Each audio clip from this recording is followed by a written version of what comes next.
tó fẹ́ wọ̀ tó bá dé mo ti kó lọ sọ́jà àti bàtà gbogbo ẹ̀ ni mo kó lọ sọ́jà wípé tó bá dé ó máa fi change torí mo mọ̀ pójò ti máa pa òtútù ti máa mọ́ ọmọ mi kò sóúnjẹ nínú ọmọ mi tó fi. ẹ̀yin èèyàn mi ṣe rí fídíò tí mo fẹ́ play fún wa kẹ́ ẹ wò yìí ìwọ tó o bá lọ́kàn tó o bá ní ọkàn tí o nọ́kàn má wo fídíò yìí o má wò rárá má wò rárá because nǹkan tó ń ṣẹlẹ̀ sí arábìnrin yìí ó jẹ́ nǹkan tó bani lọ́kàn jẹ́ gidi gan tí ò yẹ kó máa ṣẹlẹ̀ láwùjọ wa. wọ́n máa yẹn sọ ọ̀rọ̀ ó ní ọmọ òun ó fẹ́ ṣe common entrance. ẹ wò gẹ́gẹ́ bí mo ṣe sọ ìwọ́n tó bá lọ́kàn má wo fídíò yìí o má wò rárá because tó o bá wò wá ṣe kí ni wàá já mi lójú ṣáá ni. ṣùgbọ́n mo mọ̀ pé anyway ẹ jẹ́ kí n filẹ̀ síbẹ̀ ẹ̀yin náà wá lọ wò ó kẹ́ wá gbọ́n ohun tó ṣẹlẹ̀ sí arábìnrin yìí nílùú tó lọ́ba tó ní ìjòyè ó mà ṣe o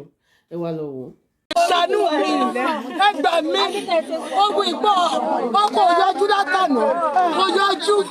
ìyà jẹ mí Joshua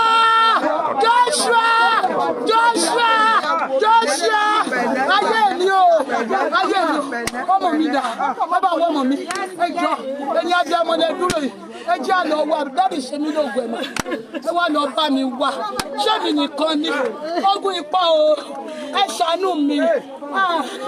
Ẹ̀yin abiyamọ ẹ gbà mí ìyá Victor ayé bọ́rọ̀kàtà ọ̀dọ̀ yín ló máa ń jókòó sí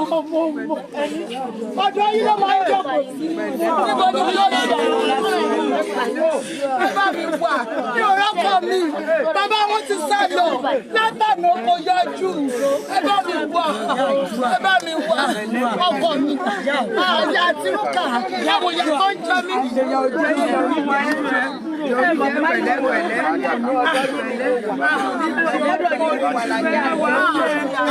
Ìyìn Olúwa dà Joshua dà ìyìn Olúwa mi ayé mi ọlá mi ọjọ́ ọ̀la mi ọjìyàjìyà ayé mi dà ọkọ mi ni Joshua ọkọ mi ni ọmọ olóògbé ni ọmọ máa ń sọ ni ó máa ṣe common entrance ọmọ mi ò ní báwọn ṣe common entrance àwọn tíṣà wọn ti wá mo máa ń lọ sí parent meeting mo máa ń lọ sí pàdé òbí mo ń tọ́jú wọn mi ò ń jìyà ìdájí ni mo ń jáde ìsọ tí mo rí lọ́dẹ mi ò rówódé wọ́n tún gbà mí sọ́dọ̀ mi ibi wọ́n ṣàánú mi ni wọ́n ṣàánú mi níbí ni wọ́n ṣàánú mi wọ́n gbowó lé lọ́wọ́ mi wọ́n ṣàánú mi ni wọ́n gbowó lé wọ́n ṣàánú mi ni wọ́n ṣàánú mi ilé jóná mo ní ẹ́sẹ̀nsì Olúwa níbo lójú rẹ wà ká ní mo ṣe Ọlọ́run àwọn Ọlọ́run o bàbá mi ò inú ọ̀wẹ̀ ni mo wà lánàá mi ò jẹ́ kọ́kọ́ mo gbàwẹ̀ ní kò sóúnjẹ nínú mi tó gbọ́ ọmọ mi kú ẹ̀yin abiyamọ ẹ̀yin èèyàn ìjọ ẹ bá mi wọ́ ọmọ mi ṣé mi nìkan ni mo gbàwẹ̀ lánàá ẹ wò bẹ́rẹ̀ ò ṣe pélé mi lórí ṣé mi nìkan ni ayé mi ni ọlá mi ni ọjọ́ ọ̀la mi kò ní bá wọn ṣe kọ́mọ̀nẹ́tì ó fẹ́ bọ́ sí jẹ̀sán mo lọ sí school one last week mo ti rí orúkọ ẹ̀ nínú àwọn tó máa bá wọn ṣe orí fọ́tò wọn gbowó lọ́wọ́ mi ń bì wọ́n ṣàánú mi ń bì báyìí wọn gbowó lọ́wọ́ mi wọ́n ṣàánú mi ni ìgbà tí lèmi jó lọ́nà ní kí wọ́n á mọ mánéjì wọn gbowó wọ́n ṣàánú mi ìgbàlẹ̀ wọ́n ṣàánú mi mánéjì ibi tó jó lọ́wọ́ àlẹ́ ọ̀kan yẹn ibẹ̀ ni mo gbé tán. ẹ wo ẹrọ pariwo wọn ń pọ̀rọ̀ lẹ́nu wọn ni ẹrọ pariwo. ẹ ṣàánú mi wọn gbowó lé lọ́wọ́ mi wọ́n ṣàánú mi ń bì ilé tí mò ń gbé nìyẹn lọ́ọ̀kan yẹn olójó náà yẹn olówó lọ́ọ̀kan ilé tí mò ń gbé lọ́wọ́ lọ́ọ̀kan ibẹ̀ yẹn ló jóná àwọn ní kí wọ́n máa mánéjì níbí nígbà tí mi rówó lé ọkọ náà dẹ̀ tún ti sá lọ wọ́n ti pakọ́ látànà bàbá ọmọ mi kò yọjú ìyà ti jẹ mí mi ní sátidé mi ní sọ́ndé ọmọ tí máa ń lọ ṣóòru máa kó wọn dání mo ń jìyà mi ṣe trader ni mi mo ń ta iron brush mo ń ta fruit orí bíríìjì ní ẹgbẹ́ bíríìjì myself àwọn káyìn náà tún máa lé mi ìgbà tí wọ́n wá lé mi títí lánàá ìyá kan náà tí wọ́n ń bọ̀ ìyá yẹn wá ní kí n gbé ọjà mi mo ní màmá ẹ kọjá tó bá jẹ́ pé ìyá yẹn náà ló wà níbi ọ̀rọ̀ mi Ọlọ́run á ṣe ìdájọ́ wọn torí pé mo lárúgbó ẹsẹ̀ màmí ti wọ́ èmi ni mò ń tọ́jú wọn èmi nìkan nìyá mi bí èmi nìkan lóbìnrin Àjọkẹ́ wà ń lé mo ti gbowó school lánàá mo ní kọ́ bá mi sọ 10,000 ní ẹ̀ headmaster wọn ti pè mí ìyá mi níyà mi lẹ́nì kankan kò sọ́kọ̀ mi lẹ́nì kankan wọ́n ṣàánú mi bí ni mi lọ́kọ́ mi lálẹ́ Ọ̀yọ́ state Lágẹ̀lú local government Ìbàdàn Ọ̀yọ́ state ni Ọ̀yọ́ láti ṣẹ̀dé Ìbàdàn ọmọdé alápín ni òòṣà tẹ bá dọ̀yọ́ ọmọdé alápín ni òòṣà ni mí Ọ̀yọ́ náà bàbá mi tẹ̀dọ̀ sí. ìgbà wo lẹ bí ọmọ yẹn ó tọ́ máa bí. mo bí Joshua mi 2012 on the 17th mo bí Joshua mi ọmọ mi ti lọ bí ọmọ mi ti pé 30 years ó fẹ́ ṣe. ìkẹlò náà ọmọ yín ni. ìkejì ni Joshua Owólabí Praise ìyìn Olúwa ayé mi ọ̀la mi ọjọ́ ọ̀la mi ayé mi ọ̀la mi ìyá mi tí mo jẹ́ níbo ló wà Joshua mi dà ẹ bá mi wà ẹ jọ̀ọ́ ẹ̀yin èèyàn ẹ jọ̀ọ́ ẹ gbà mí ìgbà tí mi rówó gbalé náà ni wọ́n ràn mí lọ́wọ́ níbí kì í ṣe pé mo gbalé ẹ ṣàánú ayé mi ìyá oníjẹyìn gbogbo abiyamọ tó dúró ẹ ní fojú sunkún ọmọ ẹ ní fojú sunkún ọmọ o ẹ ní ṣiṣẹ́ lásán ẹ ní ṣe wàhálà lásán mi ò ní àlè o mi ò lálè o torí pé bí tí mo fẹ́ ká ọmọ mi lọ mi tí mo dúró ti àwọn ọmọ mi kí n tọ́jú wọn. kíláàsì wo ló wà nílé ìwé. ọmọ mi fẹ́ ṣe common entrance primary 6 ó fẹ́ bọ́ sí GS1 mo lọ bẹ̀ ní last week. ta ló ń gbọ́ bùkátà ẹ̀. èmi ni mo ń ṣe gbogbo ẹ̀ èmi nìyá èmi ni bàbá ọkọ ò yọjú ó ti sá ló ti tẹ̀lé obìnrin lọ ọkọ ò yọjú èmi ni ìyá èmi ni bàbá mo ń tọ́jú wọn mo ń tẹ́ bá ẹgbẹ́ ẹ̀ wà ń bí àdúrà gbé mi mo ń tọ́jú. báwo lè ṣe gbọ́ pé nǹkan kan ṣẹlẹ̀ sí i. ọjà ni mo wà lánàá ìgbà tí àwọn kan wọn wá pè mí láti ilé mi ni mo fi ń bọ̀ ẹ ṣàánú mi ìgbà tó mo ní tó bá mo ti kó aṣọ tó máa fi change lọ sí ẹ bá mi bèrè lọ́wọ́ àwọn tó wà níbi tí n bá wá pé kí tó wà bá mi lọ́jà mo máa ń ná ni àwọn tá a jọ ń gbé wọ́n wà níbí báyìí mo máa ń ná ni pé kí ló wá ṣe ń lé mo wá ti kó aṣọ tó fẹ́ wọ̀ tó bá dé mo ti kó lọ sọ́jà àti bàtà gbogbo ẹ̀ ni mo kó lọ sọ́jà wípé tó bá dé ó máa fi change torí mo mọ̀ pé òjò ti máa pa òtútù ti máa mọ ọmọ mi kò sóúnjẹ nínú ọmọ mi tó fi kú ọmọ mi ò yá òtútù mọ ọmọ mi tó tún wá wọnú odò òtútù mọ ọmọ mi ò jẹun èmi náà wà nú àwẹ̀ lánàá wọ́n tó wá pè mí pé ọmọ mi ti bọ́ sódò wípé ọmọ mi ti kú ọmọ mi fẹ́ ṣe common entrance ọmọ mi ò pẹ̀lú àwọn tíṣẹ̀ ti wá láàárọ̀ yìí ó kú mi sí Adépìtàn àwọn náà kọ́ ní primary 6 àwọn headmaster gbogbo wọn ti wá àwọn chairman school Ayédèrè ló ń lọ ẹjọ́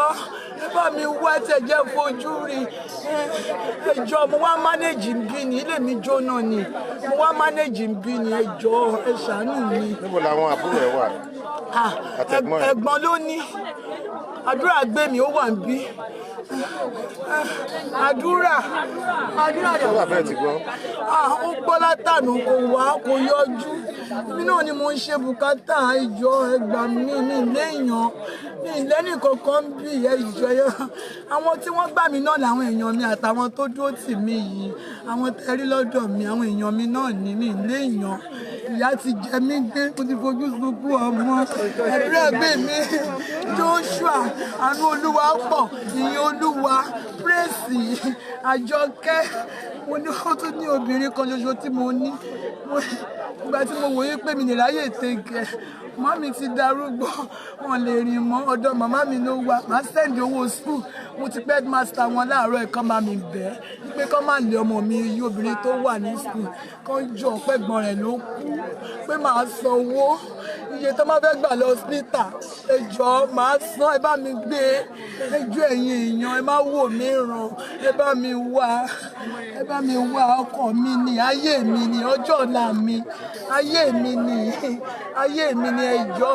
ìyà tí mo wá jẹ dà níbo ni gbogbo ìyà tí mo jẹ níbo ló wá já sí. Joshua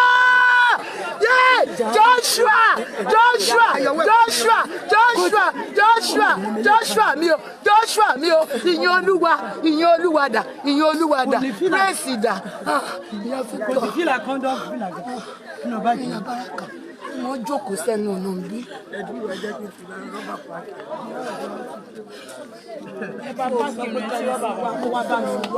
Mo wá yọjú sí mi ọjọ́ ọ̀la mi ni ayé mi.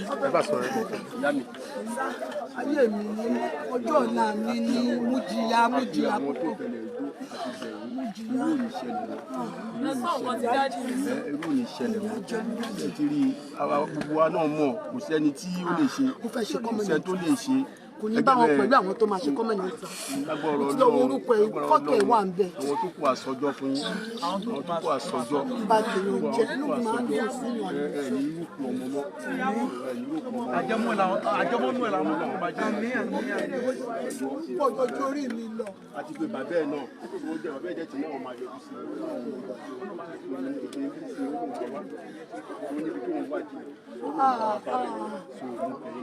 má bara jẹ́ ògbọ́ má bara jẹ́ ògbọ́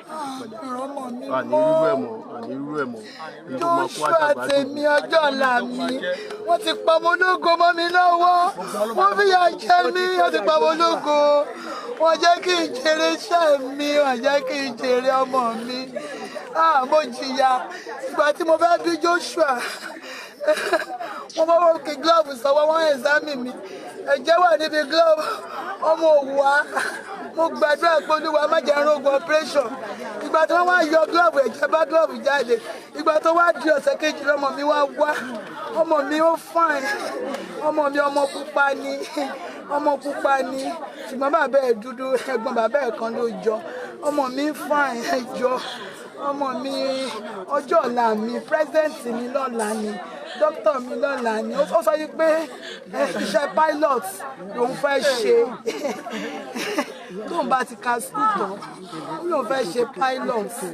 mo ti gba teacher fún lórí kó lè ṣe common entrance